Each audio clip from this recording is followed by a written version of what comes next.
Shalom, ndabashubuje mu izina rya Yesu. Nongeye gushima Imana ko Imana ngiye kumpa akanya nk'aka ngaka ko kuza kongera kuganira n'abakunzi banjye, maze igihe bisa nkaho ntari kuboneka, ariko n'umwanya ndashima Imana ko nongeye kugira umwanya nk'uyu nguyu wo kuza kongera guhura namwe inshuti zanjye. Ndabashubuje kuko nabashuje n'ubundi nari mbakumbuye. Reka dutangire dusenga Imana. Turagushimiye Uwiteka Imana yacu, data mwiza wowe ukiranuka kugira neza.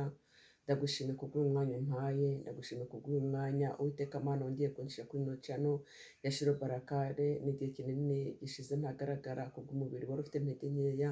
Data rero nkushimiye kubw'uyu mwanya umpaye, nkumugisha Mana ndakwingize kugira ngo bizanye hano no kukuvuga, bizanye no kuvuga ubutumwa wampaye Mana. Ndagira ngo uno mwanya wigaragaze uri mu kanwa kanjye Uwiteka Mana, nkubere kuko nawe wivugire mu izina ryawe Yesu. Aho ndi umuswa aho ntabasha kuvuga neza, uzibura akanwa kanjye vuga kugira ngo buri wese Uwiteka wabashe guhabona ubutumwa azabashe kubuhabwa, kandi buri wese buzamunyure. Mushime kubyuje kandi kubikoze musaze nizeye mu izina rya Yesu murakoze, amen. Ndatangira nkomeza nshimira abakunzi banjye bashaka kunkurikira kuri uno murongo kuri ino channel ya Shiro Barakare. Ni igihe kinini hari gisa nkaho gitambutse, ariko nongeye kubavuga ngo ndanezerewe rwose kuri uno mwanya. Navuga ngo hari ubutumwa Imana yampaye, nifuje rero kugira ngo ubutumwa mubasangize. Ni ubutumwa nahawe ku itariki 22 zishyira 23, hari kumva ku cyumweru nduva ari umunsi wa Pentecote. Wenda nta mwanya munini ndi buvugeho mbuvuga, ariko ndavuga muri makeya. Imana yantambagije ahantu ku musozi, maze kubona umusozi Imana irawunyereka, mutemberaho mbona ari umusozi mwiza cyane munini urambuye rwose, nta biti byari bihari, wari umusozi ubona uriho amabuye, mbese amabuye avanze n'ubutaka cyangwa se n'ibyatsi, ariko ari ahantu heza ku musozi, mbese ibyatsi ubona hatoshye. Aho hantu kuri uwo musozi hariho amazu ubona ari mashyashya. Muri ayo mazu yari ahari, hari inzu imwe nagiyemo, navuga ngo kuyiryamamo nayiruhukiyemo. Ushize yavuze kuyiryamaho, rero navuga kuyiryama ariko nayiruhukiyemo. Mu gihe cyari gishize rero twari turi n'abandi bantu ngo twari turi kumwe, njye navuye aho ngaho ndakomeza ngenda ntambagira umusozi ndeba amazu ahari, ndeba ukuntu abaturage batuye. N'abaturage benshi bari bahatuye. Numva ijwi ry'Imana rirambwiye ngo bwira abantu batangire baze bishakira ibibanza, buri wese ashaka ikibanza yikatire kuri uwo musozi, akate mbese uko yumva ashaka, kandi atuze umuryango we, ahitemo n'abaturanyi bagomba guturana. Noneho ndakomeza ndareba nyine, ndi kugenda ndeba niri gushimishwa n'uwo musozi ukuntu wari umeze. Nongera kumva ijwi ry'Imana none rongera kuncisha ku butumwa Imana yari yarigeze kumpa. Imana yarigeze kumpa ubutumwa mbona abantu babiri bateranye imigongo. Ubwo butumwa bwarongeye mbese gusa nk'ubugarutse.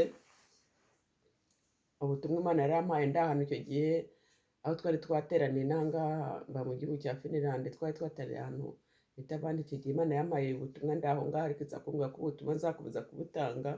Mu by'ukuri kurikije ko muri icyo gihe nari ndwaye sinabasha kuba navuga ngo ndabutanga. N'ikibazo cy'uburyo ntanga mu butumwa nabwo wabonaga muri iyo minsi bingoye, ariko ubutumwa burongera bugaruka ubwa kabiri. Ubwo nabonye ubwo butumwa, mbona abantu babiri nyine uko Imana yari yabumpaye bateranye imigongo, abantu babiri.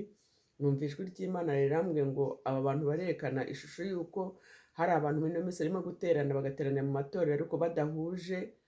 Ni ukuvuga ngo badafitanye contact, badafitanye ubumwe, badafite ikintu kibahuje, bagaterana baba amatoraniro yabo bagataha, ari wese agace undi akagenda, cyangwa bagaterana mbese ku buryo ubona nta kintu kiri kubahuza, ariko bagaterana. Ijambo ry'Imana, numva ijwi ry'Imana rirambwiye ngo ntabwo Imana mwene aho hantu, ntabwo Imana iba ihari. Imana ntiboneka muri ahantu abantu bari guterana mu matorero, mu madini. Ko muri ino minsi turi guterana no ku mirongo wenda ya Zoom. Numva ijwi ry'Imana rimbwira ko aho hantu rero abantu baterana bameze gutyo, nta rukundo bafite, kandi muri ayo materaniro Imana itabamo. Iryo jambo rivuga ngo muri ayo materaniro Imana ntibamo, yabimbwiye kuri uwo munsi nyine, ikomeza igenda bimbwira. Ndumva muri ino minsi hari ahantu twaba dufite amateraniro, ko ngenda ntera numva mbishaka, afite umutima wo kubishaka, ariko nkumva biraje nkajya kubikora ariko bikancaho rwose, nanjye ntazi ukuntu bigenze. Nakomeje senga Imana rero nyibaza, Mana ibi ni ibiki? Ariko amaherezo y'ubu butumwa Imana yampaye, bishatse kuvuga ngo Imana ishaka ko abantu baterana bahuje, bagahuza. Ubwo muri uko guterana imigongo nyine nabonaga abantu bari kumwe aho ngaho, numvise ijwi ry'Imana rimbaza ngo se, ngo nk'uko nguko kubona nk'umuntu uri inyuma yanjye, ese nabasha kumusuhuza? Ese namusuhuriza mu rubavu? Ese we yansuhuza acishe mu rubavu? Ese kontagite twaba dufite cyangwa umwe twaba dufite ni mu kiganiro, namuganiriza ari kureba nyuma y'umugongo wanjye ntari kumureba, ari ukuvuga ngo namuvugisha ariko we nubwo yaba anyumva ariko nta umwe twaba dufitanye. Bishatse kuvuga ngo tuba dufite mbese ikintu kidutandukanye kiri kudusepara. Nuko rero ndumva nk'uko ubutumwa nshaka kumva ko nabutanga, aho nta bisobanuro byinshi nabishyiramo, gusa hamwe n'umuntu uzumva buno butumwa, ndumva yafata igihe cyo gusenga akabaza Imana, kandi birasa nk'ubusobanutse. Imana yaje kumpa amagambo nanone ari muri Tito aherekeje ubwo butumwa. Impa amagambo ari muri Tito ibice 2. Ntabwo ndisome byose, maze igihe mfite ikibazo cy'amaso ku buryo nabasha gusoma neza, ariko bizaba byiza buri wese yisomeye kino gice. Ni igice kijyanye n'impuguro. Hano kuri iki gice cya kabiri nyine ku ijambo ry'Imana, Imana yambwiye kuritanga, avuga ngo imibereho ikwiriye abakirisitu. Ni byiza ko mwahisomera, ariko ngenda asoma ku murongo wa 11 kugira ngo twihute, some no ku murongo wa 15. Kuri 11 haravuga ngo kuko ubuntu bw'Imana buzanira abantu bose agakiza bwabonetse. Kuko ubuntu bw'Imana buzanira abantu bose agakiza bwabonetse. Imana nitugire neza. Ubuntu rero twahawe n'Imana, twakirijwemo, bwarabonetse, tubabwa nta kiguzi dutanze. Niyo mpamvu kubwira ijambo buri wese yagombye kubyumva ko nimba waragiriwe ubuntu, ukaba wumva ko wagira ubuntu bwo kuba witwa umukirisitu, ukaba ufite muhura na mwene so mu rusengero, mwagombye kugerageza kuba muhuje kugira ngo ubuntu bw'Imana bigaragare muri twebwe bufite akamaro kandi bufite n'icyo butubwira. Dusome ku murongo wa 15. Haravuga ngo ujye uvuga ibyo kandi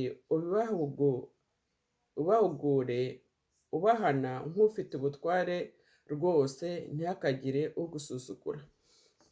Ibi ngibi ijambo ry'Imana riri kutwereka, ni ukuri rirasa nkaho se rimbwira cyangwa nawe ryakubwira ngo icyo ufite wahuguza mugenzi wawe, muhugura ukoresheje ubutware bwose ufite n'ubushobozi Imana yaguhaye, kuko ibi bintu turimo by'agakiza Imana izabitubaza. Bene data, ndababwira nkimara kumva no magambo kuwa 5, ni ukuvuga ngo mbere ko mpabwa n'amagambo kuwa 5 ntekereza buryo ki nahamagawe, ntekereza ku muhamagaro wanjye. Nari navuze ko ntazongera hari kuvuga ngo hari ubundi butumwa nzatambutsa ntari natanga ubuhamya bwanjye, ariko nyine ntibyakunze. Imana rero